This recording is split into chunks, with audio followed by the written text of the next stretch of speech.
Eeny, meeny, miny, mo, which gun gets the Jiminy show? I choose Springfield. How you guys doing? Joe here, and yeah, today we're going to take a look at a couple of guns. Well, technically one gun, but you're seeing multiple, so we're going to take a look at them. See, this is a gun. That's also a gun.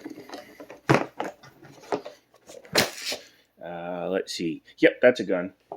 This is a gun too, but we've already done the video on the Springfield, the Smith & Wesson. So yes, that's a pen. And today we are taking a look at a Springfield Armory. Yes, another one. There's not that many gun manufacturers, guys, but they make a lot of models. And in this one, we have the box and a bag. Oh. Wonder what it is. This is the Springfield Armory Garrison 1911, chambered in 45 million ACP. This is a recent acquisition. It is not staying with me, so I thought I would do my video review of it and then show you what is going to be coming down the pipeline. This one came from my buddy Jakey. Jakey, thank you, man. He wanted my Springfield operator that had been Wilson combated, and he didn't have enough, so he was like, here, I'm going to add this to it. And I was like, cool. And I took a look at it, and it's a perfectly fine gun. It's just not the Joe style. By the way, my name's Joe, in case you didn't know. But yeah, so we'll take a look at it. It's a very solid 1911, and we'll talk a little bit about it. But let's go ahead and look in the box first. Most Springfields come in a box setup like this. Cardboard box with a bag in it, has your gun lock. This gun came with one magazine. He gave me a second one. That's cool. Has your manuals and then a hex key for the sights on this guy. We'll take a look at that in a second. Very plain. And then inside the bag or box, you get this bag, which says Springfield Armory. Has your spot for your firearm, and that's about it. I guess you can put the extra mag. I'm gonna leave that mag out. And then, okay, you can put your mags in the pouch. So, the Springfield Armory Garrison. What is it and why does it exist? Well, it's a 1911 and it exists because it's freaking cool. It is a blued, matte, and polished finish, kind of like a Colt, kind of like my buddy Daniel's Kimber Classic 2, which I need to do a video on as well. And overall, it's a pretty handsome looking gun. Little differences from what I would be carrying, but not a bad looking gun. Let's dive into it. 1911. The U.S. Army adopted these for the model year 1911, and they kept them all the way up into the 80s when they switched to the Beretta M9 series. These guns fundamentally went unchanged from basically day one to today. Now, a couple of changes that did occur were modifications to the side of the frame to give a relief cut, making it easier for people with smaller hands. I do not have that problem, to reach through the trigger guard easier so that you can do a second knuckle grab if you really want it. Just kidding about that. Triggers changed a little bit over time. There's a short and a long trigger. Basically, it's the length of the trigger. There are multitudes of different styles out there. This one happens to be a 3-hole Commander style with a adjustable trigger. You can see the set screw is all the way back. Good trigger. Good Jakey, because that means the trigger has the shortest distance to travel to activate the firearm. Hammer fired, single action only, which means that once you put your mag in, charge the gun, the trigger only does one thing. It releases the hammer. We're not going into the difference between single action trigger and single action firearms. Okay, thank you. Being a semi-automatic, obviously it feeds out of a box mag. This is an 8-rounder from Mec-Gar. Box mags are just what you call a magazine. These are not clips because the rounds go inside of it. They do not clip into the back, which is where the word clip comes from, and they don't use a stripper clip. There were some models of this, like the 1912 Concept, that used a stripper clip, but this is not one of them. Modern magazine technology leads us to 8+1 45s. When these originally came out, they were 7+1.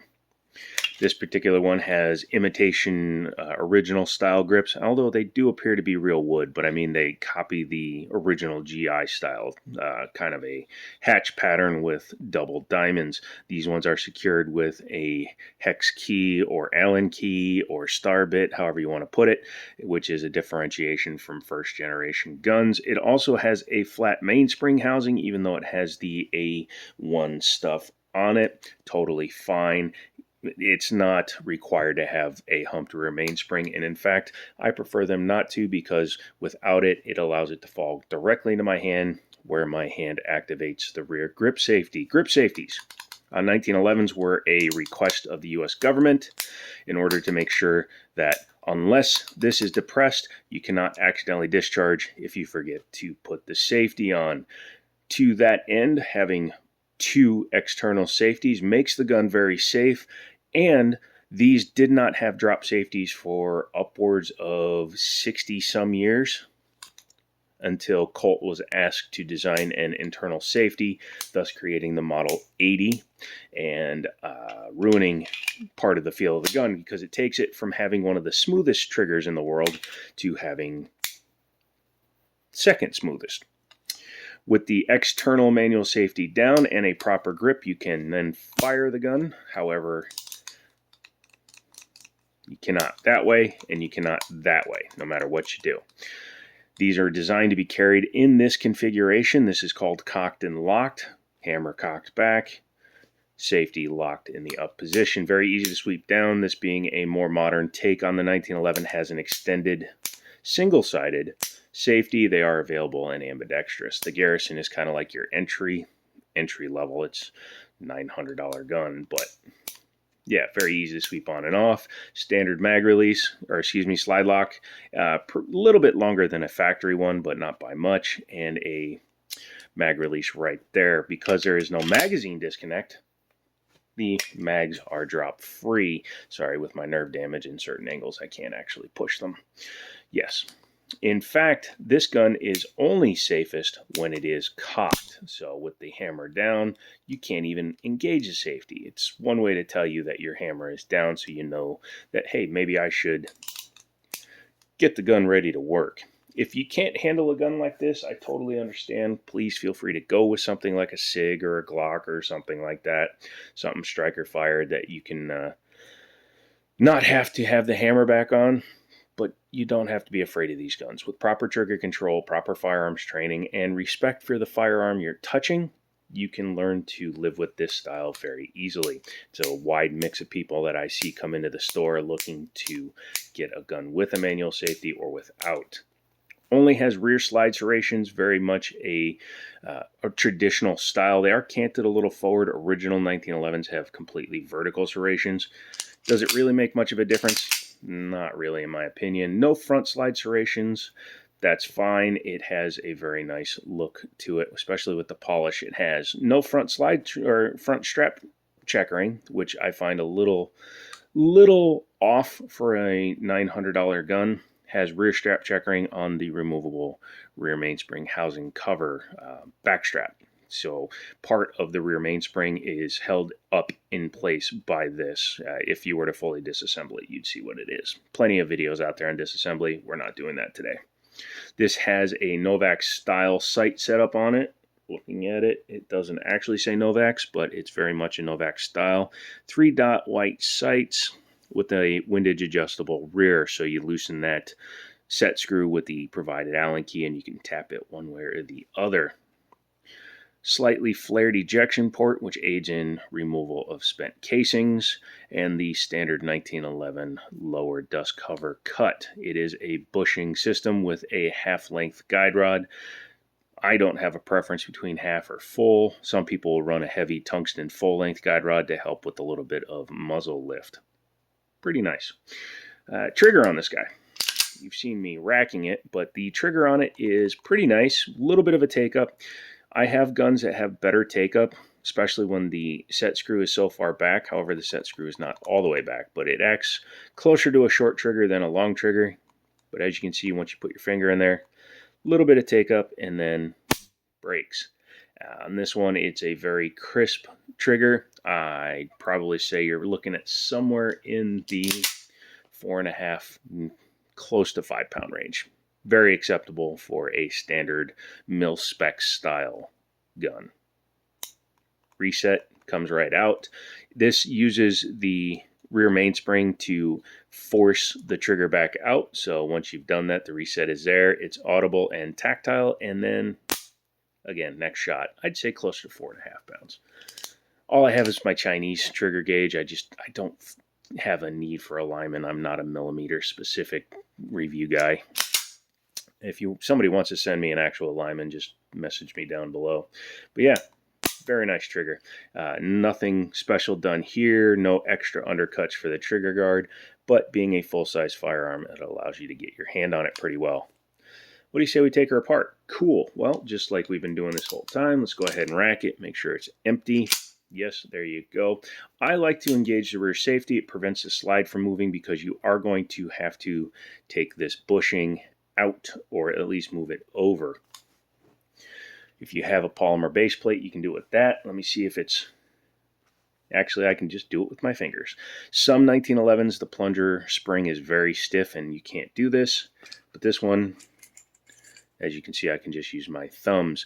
Do not let this fly away. You will be hunting for it for a while, unless you have a clean room. But yeah, you can remove your spring and your bushing. I don't know how dirty the gun is. Jakey takes good care of his stuff, but I don't know the last time he fired it. But once you've done that, you can go ahead. I leave the bushing on until I get the slide off. Bring it back. There are 2 notches on the side of the slide. You want to come to the smaller one above the top of the slide lock slide release. Push straight out and pull straight off. Beware of here. You don't want to leave a scratch, especially on a polished gun. So just be careful. It uses a spring inside of here that's actually held in place by the rear safety, but it does have a detent for the slide lock slide release. Once you've done that, you can go ahead and pull your top off. I probably should have pulled the top off upside down. Doesn't appear to be too dirty.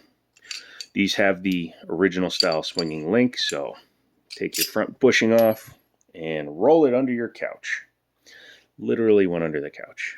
The very thing I'm doing here. Hey, let's put everything on a Scotch-Brite pad. That doesn't damage anything, right? But once you've done that, go ahead and take your barrel out. Yeah, he hasn't cleaned it since the last time he fired it. That's why I put it over here. Grab a piece of paper towel. Just do a quick wipe down. So John Moses Browning helped design this entire firearm for the U.S. military, and he was a very smart cookie. As you can see, he used 2 locking lugs on the top of the barrel, which coincide with lugs in the inside of the slide. You can kind of see them there. Find a better angle. There you go. You can see them right down there. Instead of an ejection port lockup like a lot of modern guns have. This is a Smith & Wesson M&P 45 squared off ejection port, and it actually locks up on the front of the chamber. Very nice. Hold on a second. There it is. It went halfway under my couch. Taking a look at this one, you can see this is a Series 70. There is no firing pin block in here. The Series 80s have a small little plunger type thing like a lot of modern striker fire guns do that has to be pushed up in order to allow the firing pin to go all the way home. It's annoying to have. It was not deemed to be 100% necessary. That's why you can still find brand new versions of the guns without it. We take the risk as firearm owners. Again, this is your safety. Jarhead. But yeah, let's set that down. We'll take a look at the frame. This is an all steel gun, so it is a quite hefty frame. These guns do typically come in anywhere from 36 to 41 ounces, depending on who makes them, and it's pretty good. There would be a corresponding cut here in the side of this slide, or excuse me, of this rail, where you would see components coming out in order to activate a firing pin safety if it had one, which also adds like 4 to 6 components depending on which version of the Series 80 it has. I said Model 80 earlier, Series 80, excuse me, where the trigger would push back and then push up while also pushing the mainspring back. not a pure trigger feel. I know that Colt designed it, so technically it is a 1911 feature, but it's a 1911 feature that should not exist, and I hate it.